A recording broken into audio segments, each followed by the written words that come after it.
Buon pomeriggio e benvenuti a questo primo appuntamento meteo in collaborazione con Veneto Orientale Informazioni e Jesolo Spiagge e il sottoscritto Meteo Clari. Da oggi parte questo appuntamento dedicato al meteo del weekend. In questa occasione tratteremo un weekend abbastanza lungo, quindi includeremo anche la giornata di Ferragosto.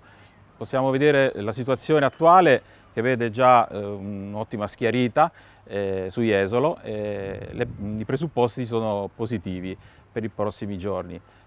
Dopo il caldo asfissiante dei giorni scorsi, delle settimane passate, e un po' di flusso nord-orientale, dovremmo finalmente avere qualche giorno di pace, di quiete. Questo è dovuto all'anticiclone africano che tende a orientarsi nuovamente verso le regioni nord-orientali e quindi garantirà i prossimi giorni il tempo stabile e soleggiato. Partiamo intanto con la giornata di domani, sabato, ancora qualche nuvola al mattino, le temperature resteranno fresche per via sempre del flusso nord-orientale presente, la nuvolosità andrà via via sparendo e quindi la giornata andrà verso il soleggiamento totale. La giornata quindi si concluderà con una piccola brezza serale e le temperature gradevoli.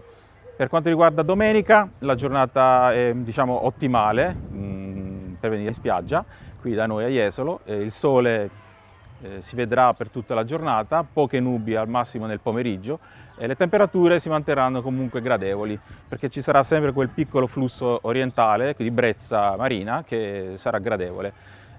Andiamo poi al giorno clou di Ferragosto. Ferragosto diciamo che inizierà bene.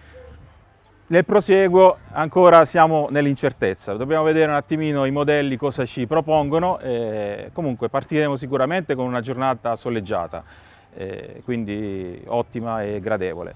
Nel pomeriggio qualche nube arriverà da ovest e nella sera i modelli sono ancora non sono ancora concordi, quindi aspettiamo per essere più sicuri e per questo quindi vi do appuntamento con meteoclari.it oppure con la pagina Facebook con gli aggiornamenti che saranno continui nei prossimi giorni.